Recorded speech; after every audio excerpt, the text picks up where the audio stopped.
Daqui a pouco a gente vai lendo os pedacinhos, deixa aberto aí que a gente vai acompanhar. Primeira coisa, irmãos, como diz lá Hakuna Matata, viver é aprender. É isso.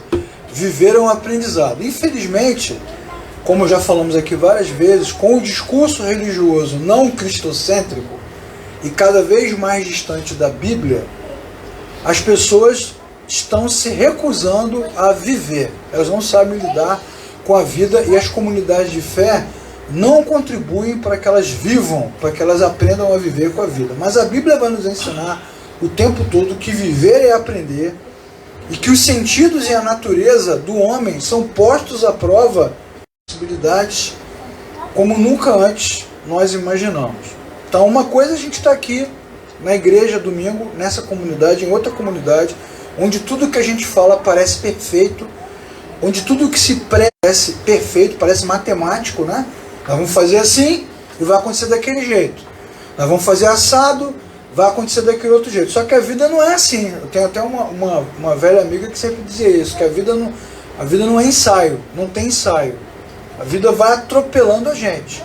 E como às vezes a mensagem pregada, ensinada, ela não é cristocêntrica, ela não é bíblica, então o que acontece? As pessoas não são preparadas para enfrentar os dilemas. A gente gosta muito de falar da nova geração, né?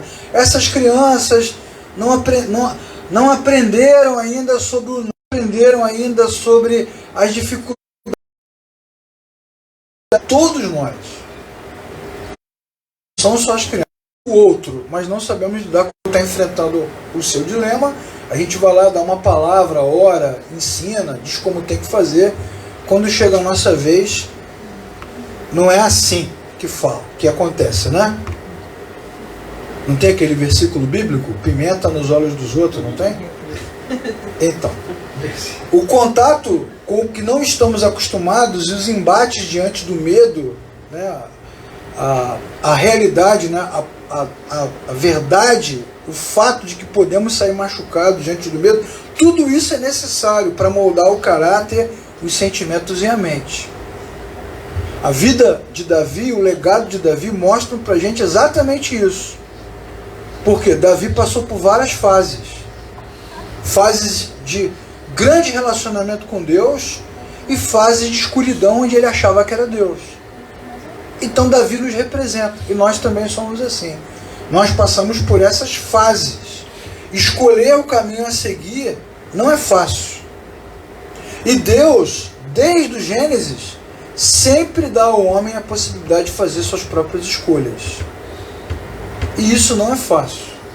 A gente quer liberdade para tomar as decisões, mas tem dificuldade de tomar as decisões. Semana passada eu estava muito enrolado, muita coisa para fazer, pedi para minha filha fazer compra no mercado. Ela passou mal, voltou passando mal. Passando mal mesmo, crise de ansiedade, meu Deus, está tudo caro, não consigo comprar nada. Ai meu Deus, e agora? Eu falei, pô, imagina, se eu passar mal cada vez que eu for no mercado, vai ter que me internar, meu. Porque uma coisa é a narrativa, outra coisa é você lidar com a realidade todo dia, as dificuldades, as barreiras e tomar suas próprias decisões. O nome disso, e a Bíblia dá um nome para isso, é liberdade. Não é fácil viver com liberdade. Esse é um aprendizado muito grande. O ser humano não está sabendo lidar com isso desde a queda. É assim que a Bíblia vai nos ensinar. E Davi está aí para nos mostrar isso, porque Davi não é um homem ímpio, um homem que não crê em Deus. Davi é como nós, crente, piedoso, dedicado, adorador. Ele tem vários atributos, várias virtudes, várias características que os cristãos têm. Serve como exemplo muitas vezes e não serve como exemplo muitas vezes. Por quê? Porque ele algumas vezes soube lidar com a liberdade, outras vezes não soube lidar com a liberdade, e isso é um aprendizado para a vida, para a jornada. É só a gente pegar o texto de Gênesis. Se você ler o texto de Gênesis capítulo 1, versículo 28, você verá Deus dando ao homem liberdade. Frutificai, multiplicai, dominai.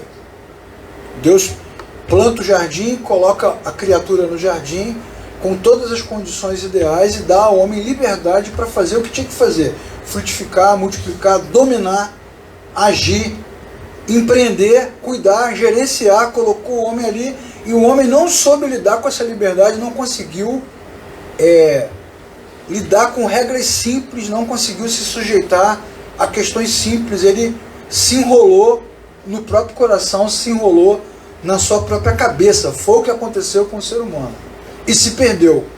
E a grande sacada do texto bíblico, tanto na vida de Davi como na vida de vários outros personagens, é a diferença entre liberdade e autonomia.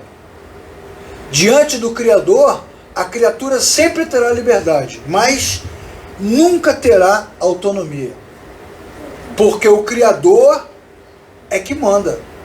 Ele é que tem o governo, ele é que reina, ele é que governa. Ele é que absolutamente cuida de todas as coisas. Alguns textos na Bíblia vão nos ensinar isso. Como, por exemplo, o Salmo 103, você pode ler depois, onde a Bíblia vai dizer que o homem é como o pó, é como a flor que cresce e murcha, é como nada, é como a folhagem que voa com o vento. Mostra que apesar de toda a arrogância, de toda a prepotência, de toda a vaidade, de toda a força que tem, ele é como pó diante do Criador. E depois o texto de Isaías 45, do versículo 5 ao versículo 9, Deus vai dizer que o homem, além de não ser nada, ele não está em condição de dizer a Deus o que ele tem que fazer. Aí o texto de Isaías vai dizer que é como se o barro dissesse para o oleiro como ele deve ser moldado, só que o barro não fala, não pensa, não tem vontade própria. Então, desde a queda, quando o homem se posicionou e quis ter autonomia, o Criador vai tentando colocar o homem no seu devido lugar. E como é difícil para o homem se colocar no seu devido lugar. Olha que o homem recebeu de Deus tudo: a força, a saúde, o fôlego de vida, a imagem do Criador. Tudo que foi criado, tudo foi dado por Deus para o homem, com tranquilidade, com beleza, com perfeição, mas o homem não queria só isso, queria tudo, queria inclusive o lugar de Deus, como se pudesse ter. Como se pudesse ter. A Bíblia então vai nos mostrar que esse sentimento do homem torpe é resultado da queda. Esse é o efeito central da queda. Depois que o homem rompeu com o Criador, ele passou a se achar. Só que ele está perdido, está em trevas. E a gente só sabe isso porque as Escrituras vão revelar. Por mais capacidade que ele tenha, conhecimento, autoridade, poder, força, mesmo assim, o que ele tem é muito pouco diante do Criador. É muito pouco. Lá no finalzinho do livro de Jó, aquela passagem interessantíssima, uma história muito interessante, difícil de entender. Lá no finalzinho, quando Jó começa a questionar as decisões do Criador, o Criador de repente aparece para Jó e fala assim: tranquilo, você pode questionar o que você quiser, desde que você consiga me responder algumas perguntas. E Jó então percebe que ele, diante do Criador, ele não é nada, ele não tem condição, ele não sabe o que está falando, ele está perdido diante da realidade, perdido no seu próprio coração. E Davi também muitas vezes esteve assim, e nós também muitas vezes ficamos assim. Então o resultado da queda, o resultado central da queda, o resultado mais sério, mais duro da queda, não é a questão da imoralidade, ou da violência, ou do vazio no interior do coração do homem, a tristeza, ou a fraqueza. O problema principal da queda é a criatura achar que é capaz de comandar a sua própria vida. Esse é o problema principal. É a criatura achar que pode controlar a própria vida, o tempo, as coisas, as pessoas.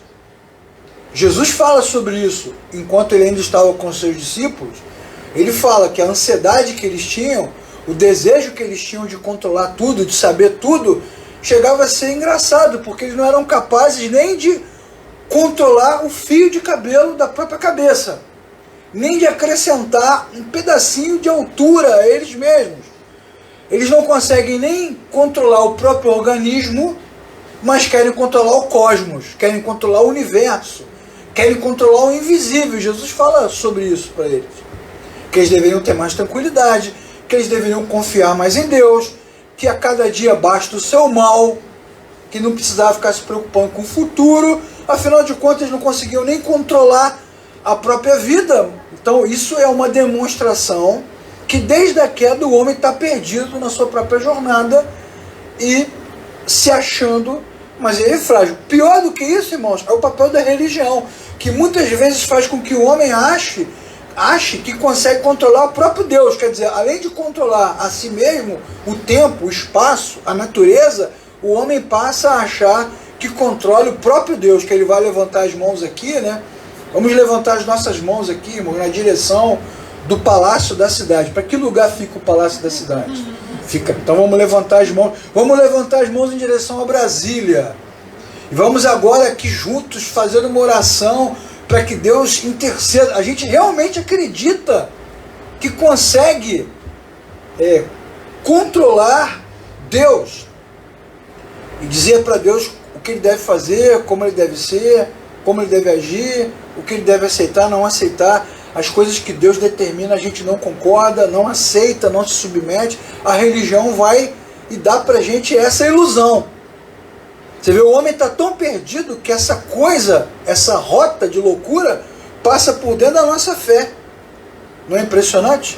Passa por dentro da nossa jornada de fé. O homem está muito confuso.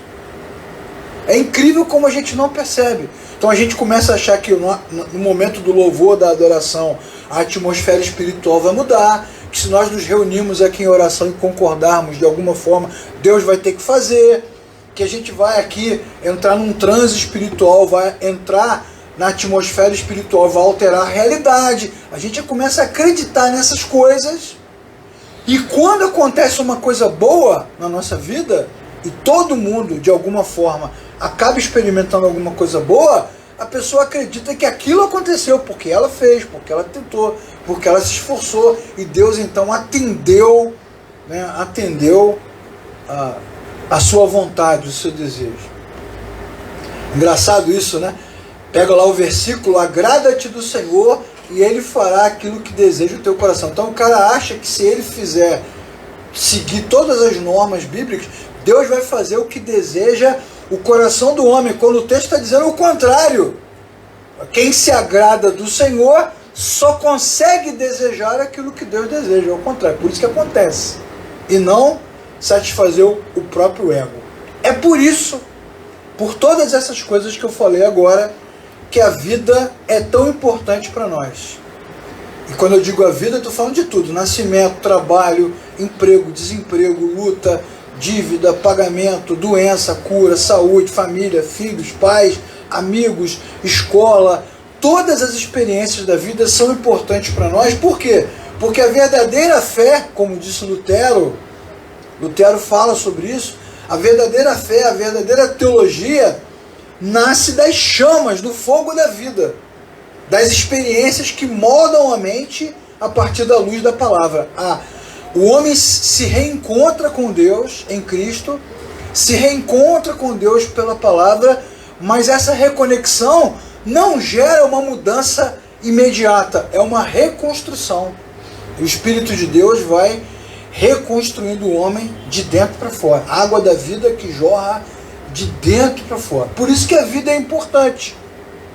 Se a vida não fosse importante, se ela não tivesse um papel na nossa história, na nossa caminhada, o que ia acontecer? Cada cristão que levantasse a mão e nascesse de novo, ele ia ser arrebatado, trasladado para um lugar sem fim. Como o próprio Jesus disse quando fez a sua oração: Pai, não peço que os tire do mundo, mas que os livre do mal. Então, em nenhum momento, o plano redentor de Deus passa pela nossa exclusão da realidade, mas ele passa diretamente pela importância que há em se encarar a realidade. É preciso encarar a realidade, custe o que custar. Dolorosa às vezes, boa muitas vezes, mas ela é importante porque ela dá um choque de realidade na nossa vida. O que nós vimos várias e várias vezes na vida de Davi e agora na conclusão da sua jornada. Então vamos voltar para o texto, vamos falar sobre ele para você ir acompanhando comigo. Texto de 1 Crônicas, do capítulo 28 em diante. Então, logo no iniciozinho do capítulo, o que está acontecendo? Que história é essa que a gente está lendo agora?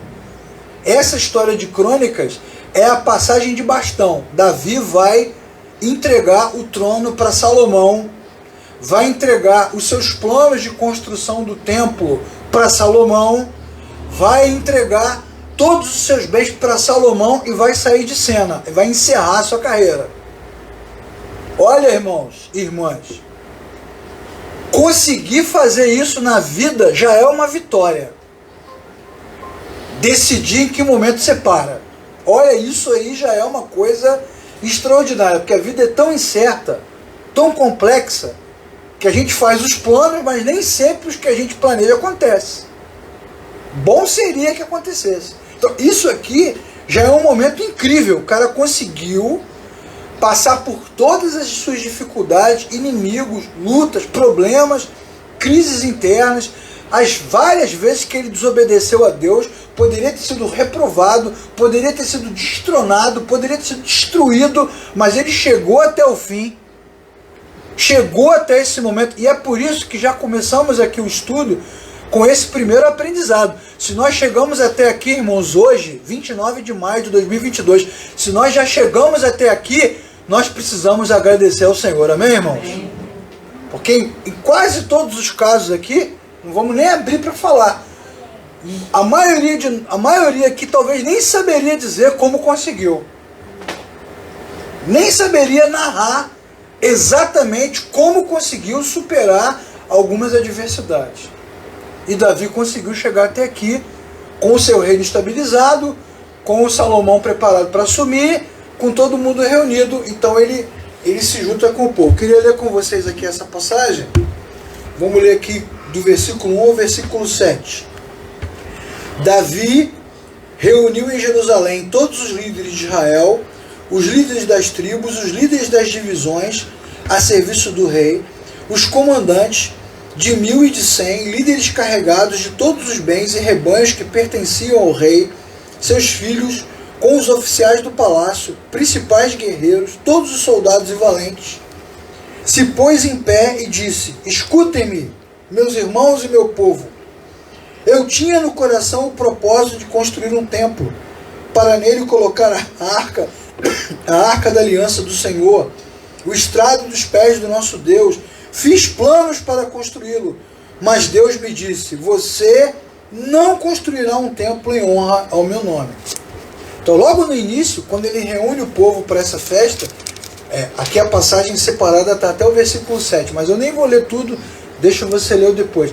Davi, ele já entende o que ele viveu e já tira como experiência ali. Ele se rende ao comando de Deus. Nós falamos sobre essa passagem aqui, quando ele quis construir o templo, como ele estava obstinado. Nós lemos aqui sobre a morte do rapaz que tocou na arca. Lembra dessa passagem? Como ele morreu. Como Davi ficou contrariado. Diz a Bíblia que ele ficou com raiva no dia, que ele achou aquilo um absurdo. Mas não dá para lutar com Deus, irmãos. Não dá para lutar com Deus. Esse é o primeiro grande aprendizado que ele tem. É impossível lutar com o Criador. Não é Davi que comanda, é Deus que comanda.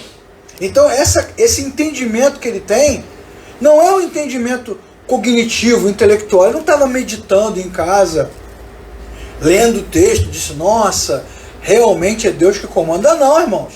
Para ele chegar a essa conclusão aqui, ele bateu de frente com a parede, e a parede era Deus. Bateu com a cara na parede várias vezes, e Deus não mexeu um pé, um dedo. Por isso ele se rende. E agora ele reconhece publicamente que ele planejou, que ele quis, mas Deus disse não. Então esse é um primeiro aprendizado importante, irmãos. Muitas vezes, na jornada do homem, da criatura, quando o homem tem uma relação com Deus, mínima que seja, no caso dos cristãos que nasceram de novo, em alguns momentos da caminhada, Deus será a sua parede. E isso não é uma coisa que se diz na igreja, porque na igreja a gente tem que dizer o tempo todo que Deus vai ser a sua vitória, que Deus vai ser o seu escape, que Deus vai ser a sua porta, que Deus vai ser a glória do não sei o que, do não sei o que lá. Mas em alguns momentos Deus vira parede. E a gente bate de cara com a parede até que a gente se renda. O aprendizado do homem nem sempre se dá por cognição ou por intelecto. Quase sempre se dá por rendição. Deus vira a parede, nos impede de passar, até que não tenha mais alternativa e o homem então arrogante reconheça que Deus é o Senhor. Por isso que a vida é importante. A vida é importante por isso, porque a gente dava um monte de ordem, um dia as ordens não se cumprem, a gente tinha todo o controle financeiro, um dia tudo esvai pelos dedos, a gente tinha todo o controle da saúde, um dia o corpo pifa e não tem o que fazer. Vai ter que se render diante do Criador. Então esse é o primeiro aprendizado que Davi tem. Logo em seguida, no versículo 8 e 9, Davi demonstra que tem clareza. No versículo 8 do capítulo 28, ele vai dizer: agora declaro-lhes perante todo Israel a Assembleia do Senhor e diante dos ouvidos do nosso Deus. Tenham o cuidado de obedecer a todos os mandamentos do Senhor, o seu Deus, para que mantenham a posse dessa terra e deem por herança aos seus descendentes para sempre. Depois, no versículo 9, ele disse: tudo isso a mão do Senhor me deu, e me deu o entendimento para executar. Então Davi está dizendo o seguinte: olha, eu aprendi da pior maneira possível. Não façam isso. Ouçam o que Deus está dizendo. Obedeçam a sua voz. Guardem os seus mandamentos. Se curvem diante dos seus desejos. Porque não foi fácil ter esse entendimento, não. Nós vimos aqui várias passagens onde Davi foi muito vitorioso, mas várias passagens onde ele sofreu. Sofreu na mão dos inimigos, sofreu na mão de Deus, sofreu de todo lado. Então foi um aprendizado duro. E agora ele consegue demonstrar essa clareza e aponta para o Senhor. Olha, irmãos, olha que coisa interessante. Às vezes a nossa fé, o nosso testemunho de fé, o nosso encontro com o Senhor, ele só é consolidado depois de toda essa jornada de sofrimento, de luta, de crise, que depois que você passa por isso, quando alguém vem até você, você aponta para Deus. Não fui eu que fiz isso. Não foi eu que consegui sozinho. Não foi a igreja que conseguiu. Foi Deus. Se eu parasse para pensar agora e dissesse para você como esses problemas se solucionaram, eu nem saberia como te dizer. Na verdade, eu nem saberia te dizer como é que eu cheguei até aqui. Então, não faça como eu. Aprenda, não faça como eu. Não faça mesmo. À frente, o discurso dele continua no capítulo 29. E com humildade, ele vai transferir o seu comando de forma voluntária. É muito legal isso, irmãos. Davi transferindo o comando dele de forma voluntária. Nem parece o Davi que a gente conheceu, que queria todas as mulheres do reino, que depois fez um censo para contar quantas pessoas estavam debaixo do domínio dele no reino, que queria construir um lugar para Deus morar, para dizer para todo mundo que o Deus de Israel morava do lado da casa dele. Esse cara que queria tudo, que queria todos, que não media esforços para ter todo o poder, agora ele voluntariamente abre mão do poder. Olha, irmãos, esse é um outro aprendizado incrível para nós. Nós que temos uma caminhada mais antiga nas comunidades de fé, nas igrejas. Quantas lideranças nós conhecemos, ou já conhecemos, que morrem no púlpito? O cara está com 100 anos no púlpito, com 120 anos, com 200 anos no púlpito, com 500 anos no púlpito, e não forma ninguém, e não lidera ninguém, e não treina ninguém, e não capacita ninguém, e não levanta ninguém. É tudo centralizado naquela liderança. Não colabora, não compartilha. E, além disso, sai humilhando as pessoas. Outro dia a gente estava falando sobre isso, sobre uma liderança comum nossa aí, que toda vez que a pessoa fala alguma coisa, ela humilha, diminui, diz que ela não é capaz. Mas o que Davi percebeu, irmãos e irmãs? Ele percebeu que ninguém é eterno. Que Deus pode ser uma bênção, uma fonte de graça infinita e cura para nós, mas pode ser também um muro intransponível. Pode ser nosso aliado ou pode ser nosso inimigo. Eu me lembro de uma reunião uma vez, onde um líder estava sendo duramente exortado por uma liderança, e a liderança disse para ele: rapaz, você pode brigar com todo mundo, pode brigar com os irmãos, pode brigar com a igreja, pode brigar até com o diabo, mas com Deus você vai perder se você brigar. Essa briga está perdida. E é o que Davi percebe. Então ele agora sabe que quando chega a hora de recuar, é preciso recuar. Quando chega a hora de dar um passo atrás, é importante dar um passo atrás. Quando chega a hora de transferir o comando, ele transfere o comando. E ele demonstra diante de todo Israel que ele é um rei que sabe servir, irmãos. Vamos ler o versículo 29, do versículo 6 em diante. Veja o que diz o texto. Os chefes das famílias, os líderes da tribo de Israel, os comandantes de 1.000 e de 100, os oficiais encarregados do trabalho, ofertaram espontaneamente para a obra do templo de Deus. Eles deram 175 toneladas de ouro, 10.000 moedas de ouro, 350. Versículo 8. Quem tinha pedras preciosas deu para o depósito, cujo responsável era Jeiel. O povo alegrou-se diante da atitude de seus líderes, pois fizeram todas essas ofertas voluntariamente e de coração íntegro ao Senhor, e o rei Davi também se encheu de alegria. Quando ele demonstrou, em vez de autoritarismo, em vez de arrogância, em vez de um controle centralizado, em vez de poder, ele demonstrou humildade, capacidade de serviço, voluntariedade, contribuição. O que ele fez? Ele despertou nas pessoas o mesmo desejo, o desejo de servir, de contribuir, de colaborar, de se alegrar em Deus, e houve alegria. Olha que coisa interessante, irmãos. Todo mundo quer o comando, mas no reino de Deus só quem comanda é o Senhor. Quando ele abre mão do comando, Deus abençoa a sua jornada e toca o coração de todos os que estão ao redor. Olha que coisa interessante, né? A vida reconecta o homem com o Criador. Vamos ver o versículo 10 em diante.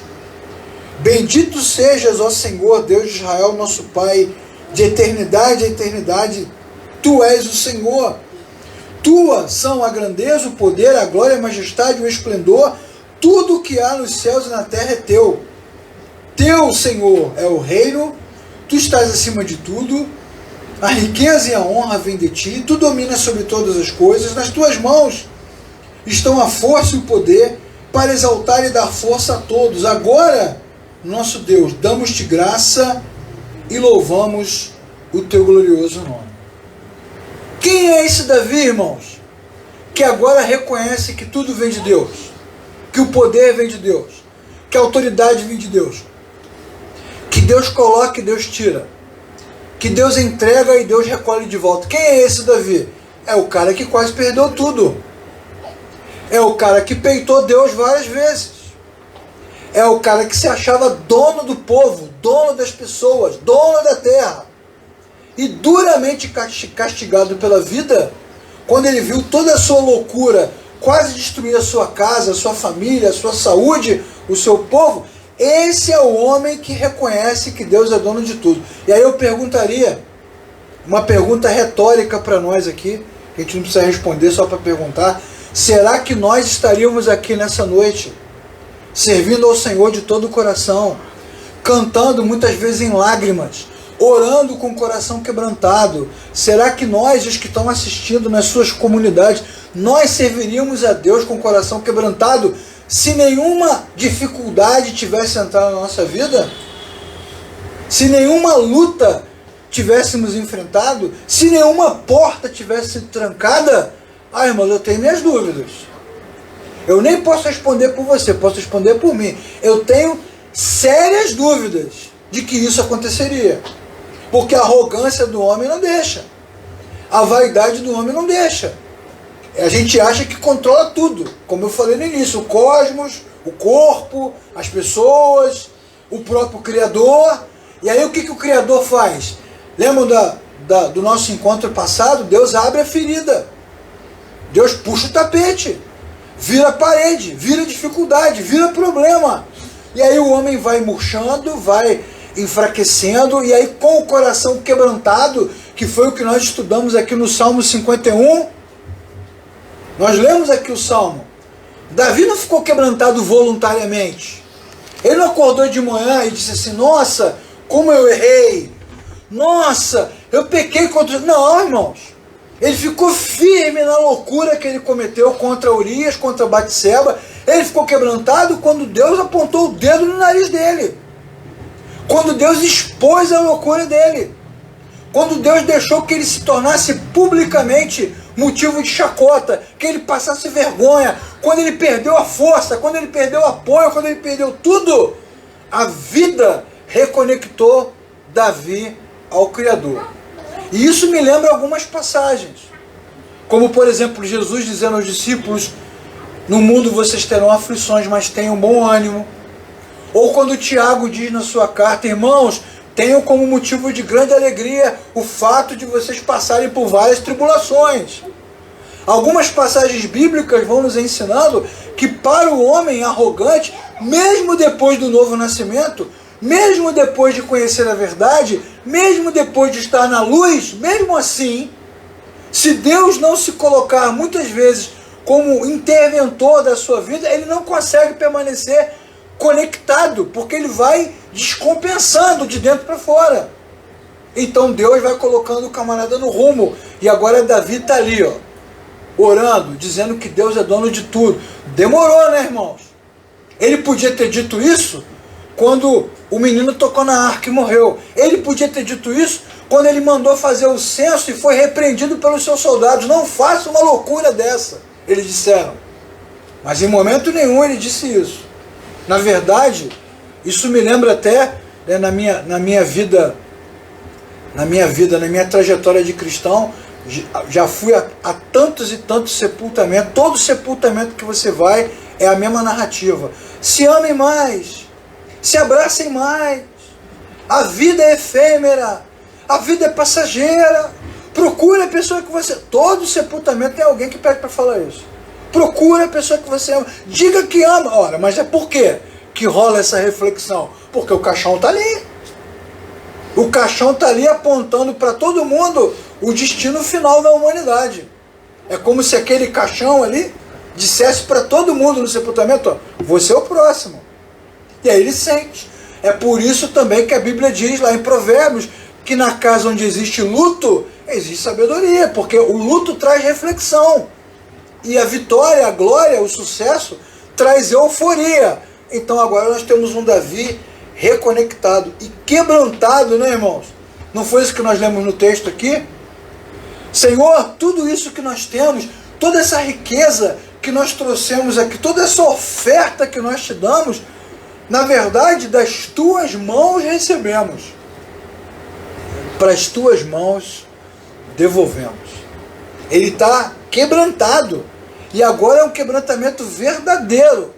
Porque agora tem riqueza, tem dinheiro, tem apoio do povo, tem apoio político, tem o reino estabilizado. Ele podia ter tido um surto aqui agora, né? Mas ele não. Nesse último momento ele diz, não, eu sei que tudo vem do Senhor. Quem sou eu? Ele diz, está no texto que nós lemos. Quem sou eu? Quem é o meu povo para que te dê alguma coisa? Nós não somos capazes de dar nada ao Senhor. Tudo o que nós temos vem do Senhor. Ele está quebrantado e iluminado pela palavra. A palavra de Deus, a verdade de Deus, traz luz à mente. Então agora ele sabe que depende do Senhor. Depende do Senhor. E ele reconhece isso claramente. Enquanto você vai lendo e acompanhando comigo, versículo 18, versículo 19, você vai observando como ele reconhece a dependência do Criador total. Ele tem uma dependência enorme de Deus. E agora ele reconhece, mas ele já foi autossuficiente. Ele já quis ter autonomia. Ele já achou em algum momento que saberia resolver os seus problemas sozinho. E Deus foi mostrando para ele que não. A vida foi mostrando para ele que não. Porque as crises, os problemas, os dilemas foram entrando por dentro da casa dele, por dentro da família, por dentro da sua estrutura interna. Então ele aprendeu, e agora que ele aprendeu, ele consegue, iluminado pela palavra, reconhecer dependência. Irmãos e irmãs, é por isso que nós nunca devemos ler a Bíblia e separar os textos dos seus contextos. É muito comum alguém pegar esse texto aqui, ler só esse pedacinho aqui. Pega essa passagem, principalmente na hora de dar oferta, né? Pega essa passagem aqui, ó, das tuas mãos recebemos. Aí pega só esse pedacinho. Essa passagem aqui, irmãos, é resultado de uma longa jornada. Ela não é uma passagem recortada da Escritura. Esse Davi que fala aqui no texto agora, é um Davi que vem de uma longa caminhada com o Criador. Longuíssima caminhada. Então não há como chegar a esse momento, com essa lucidez, com essa luz toda, sem ter vivido primeiro. Por isso, irmãos, nós devemos aprender o duro exercício de agradecer a Deus todos os dias. A cada manhã, a cada vitória, a cada dificuldade, a cada luta, a cada impossibilidade, Deus está nos ensinando, nos fortalecendo, nos ajudando. Alguns de nós jamais conseguiriam ter a lucidez que tem na sua fé, a consistência que tem no seu coração, se a vida não tivesse entortado o coração primeiro. É o retrato claro, bíblico, de como é o homem e do que ele precisa para que as coisas melhorem. Esse discurso contemporâneo, ufanista, triunfalista, antropocêntrico, que diz que Deus tem o melhor desta terra para você, é um discurso enganoso, falso, antibíblico, mentiroso. E obviamente só cola no coração daqueles que nunca conheceram o Senhor, que não sabem o que está acontecendo. Obviamente é um discurso falso, porque na verdade o Criador faz tudo isso porque ele conduz o homem para a sua presença. Quando o texto termina, no versículo 20 do capítulo 29, todo o povo de Israel se ajoelha diante de Deus. Nós não estamos falando de uma igreja, não, irmãos. Estamos falando de uma nação inteira. Homens e mulheres de todas as idades, soldados, guerreiros, políticos, comerciantes, todo tipo de gente. Todos eles se curvam diante de Deus. É para este momento que Deus estava conduzindo o povo de Israel. Toda a jornada de Davi, toda a sua história, toda a sua estrada vai terminar agora, que nesse momento foi para cá que Deus o conduziu. Da mesma forma que Apocalipse mostra para onde Deus está nos conduzindo. Toda a nossa luta, toda a nossa crise, todo o nosso sofrimento, todas as barreiras que estamos enfrentando, as vitórias, tudo está nos levando para aquele momento onde nós estaremos para sempre na presença de Deus. Essa fé, ela está sendo construída, consolidada. Portanto, irmãos, tudo na vida tem início, meio e fim. A única coisa que não tem início, meio e fim é Deus, que é eterno. Não sabemos onde começa nem onde termina. Como Jesus fala do Espírito Santo ao comparar com o vento. A gente não sabe de onde vem nem para onde vai. O homem não. Tem início, meio e fim. A nossa vida tem início, meio e fim. Esta comunidade aqui tem início, meio e fim.